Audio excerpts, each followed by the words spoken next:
আসসালামু আলাইকুম। কেমন আছেন আপনারা সবাই? আশা করি সবাই ভালো আছেন। আমি মোশাররফ হোসেন পুনরায় আপনাদের সামনে আজ হাজির হয়েছি নতুন একটি রোগ নিয়ে কথা বলবো।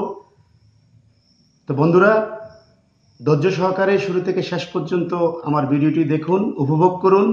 আর একটি অত্যন্ত জটিল এবং কমন রোগ নিয়ে কথা বলবো। এই রোগটি থেকে নিরাময় পাওয়ার রেমেডি এবং উপায় আমি আজ আপনাদের সামনে উপস্থাপন করব। নিশ্চয়ই আপনারা উপকৃত হবেন। আজকে আমি কথা বলবো চুল পড়া, চুল ঝরা অথবা অকালে চুল পাকা। আমাদের মাঝে অনেকেরই এই সমস্যা আছে। বার্ধক্যজনিত কারণে একটা সময়ে সবারই চুল পড়বে, চুল পাকবে, সেটা কোনো বিষয় না। কিন্তু অকালে যাদের চুল পড়ে যায়, অকালে যাদের চুল পেকে যায়, তাদের জন্য এটা অত্যন্ত দুশ্চিন্তার বিষয়। এবং এই বিষয়ে একটি ভিডিও বানানোর জন্য আমার কাছে অনেক অনুরোধ এসেছে। সেই অনুরোধের কারণেই আজ আমি এই বিষয়টি আপনাদের সামনে উপস্থাপন করার জন্য হাজির হয়েছি। তো বন্ধুরা, চুল পড়া এবং চুল পাকা অনেক কারণেই হতে পারে। তার মধ্যে প্রধান কারণ হলো দুশ্চিন্তা, অনিদ্রা এবং পেটের গোলযোগ, মাথায় সবসময় খুশকি থাকা,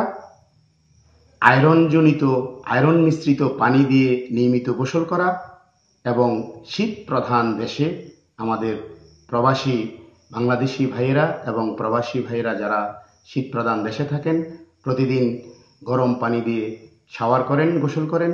এই সমস্ত কারণেই সাধারণত মাথার চুল দ্রুত পড়ে যায়। আর চুল পাকার বিষয়টা আসলে জেনেটিক কারণে হয়, জিনগত কারণে হয়, বংশগত কারণে হয়। এটাও একটা সমস্যা। চুল পড়া এবং চুল পাকা রোগের থেকে পরিত্রাণ পাওয়ার জন্য এবং এই সমস্যা থেকে মুক্তি পাওয়ার জন্য হোমিও মতে অনেক ঔষধ আছে এবং অত্যন্ত কার্যকরী এবং ভালো চিকিৎসা আছে হোমিও মতে। বন্ধুরা, এই রোগের প্রধান এবং অত্যন্ত কার্যকরী ঔষধ হলো জাবরন্ডি মাদার টিংচার। ভারতীয় হোমিও ওষুধ জাবরন্ডি মাদার টিংচার অত্যন্ত কার্যকরী, প্রধান এবং একমাত্র ওষুধ বললেও ভুল হবে না। যদিও এর পাশাপাশি অনেক ওষুধই আছে, কিন্তু আমি এই ওষুধটিকে প্রধান হিসেবে নির্বাচন করি। জাবরন্ডি মাদার টিংচার ওষুধটি দৈনিক 2 বার 10 থেকে 15 ফোঁটা আধা কাপ পানির সাথে মিশ্রণ করে যদি আপনি 2 থেকে 3 মাস সেবন করেন, তাহলে আপনার চুল পড়া এবং অকালে চুল পাকা অনেকটাই কমে যাবে এবং ধীরে ধীরে একেবারেই বন্ধ হয়ে যাবে। পাশাপাশি একই ঔষধ, এই জাবরন্ডি মাদার টিংচার 1 ভাগ ঔষধের সাথে 4 ভাগ নারিকেল তেল অথবা অলিভ অয়েল, যেটাই হাতের কাছে পাওয়া যায়, নারিকেল তেল অথবা অলিভ অয়েল খুব উত্তমভাবে মিশ্রণ করে দৈনিক প্রতিদিন রাতে একবার যদি উত্তম রূপে চুলে ম্যাসেজ করেন এবং পরের দিন শাওয়ারের সময়, গোসলের সময় ভালো মানের কোনো শ্যাম্পু দিয়ে চুল পরিষ্কার করে নেন, ধুয়ে নেন, তাহলে আরও দ্রুত আরোগ্য লাভের সম্ভাবনা আছে। তো বন্ধুরা, উল্লিখিত জাবরন্ডি মাদার টিংচার ওষুধটি সেবন করা যাবে। একই ওষুধ তৈলের সাথে মিশ্রণ করে মাথায় বাহ্যিক প্রয়োগ করা যাবে। এই পদ্ধতিতে 2 থেকে 3 মাস আপনি চিকিৎসা নিলে আপনি যদি পুরোপুরি আরোগ্য লাভ না করেন, অথবা আপনি যদি মনে করেন যে তেমন কোনো ফল আপনি পাননি, তাহলে আপনার জন্য বাহ্যিক প্রয়োগের জন্য আরেকটি ভালো এবং উত্তম ওষুধ হলো আর্নিকা মাদার টিংচার। এই ওষুধটি 1 ভাগ ঔষধের সাথে 8 ভাগ নারিকেল তেল অথবা অলিভ অয়েল মিশ্রণ করে প্রতিদিন একবার চুলে ম্যাসেজ করবেন রাতে এবং পরের দিন একই নিয়মে ভালো মানের শ্যাম্পু দিয়ে মাথা পরিষ্কার করে নেবেন।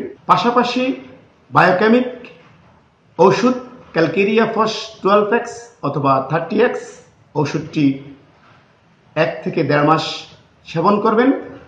খাওয়ার নিয়ম হলো প্রতিবারে 4টি করে ট্যাবলেট দৈনিক 2 বার খাবেন। কুসুম গরম পানির সহিত খাওয়াতে অধিক উপকার পাওয়া যায়। এই ক্যালকেরিয়া ফস বায়োকেমিক ওষুধটি খাবেন আর পাশাপাশি আর্নিকা মাদার টিংচার ওষুধটি তৈলের সাথে মিশ্রণ করে মাথায় প্রয়োগ করবেন। আশা করি এই পদ্ধতিতে আপনি চুল পড়া এবং অকালে চুল পাকা থেকে আপনি চিরতরে মুক্তি পাবেন, এটা আমাদের বিশ্বাস।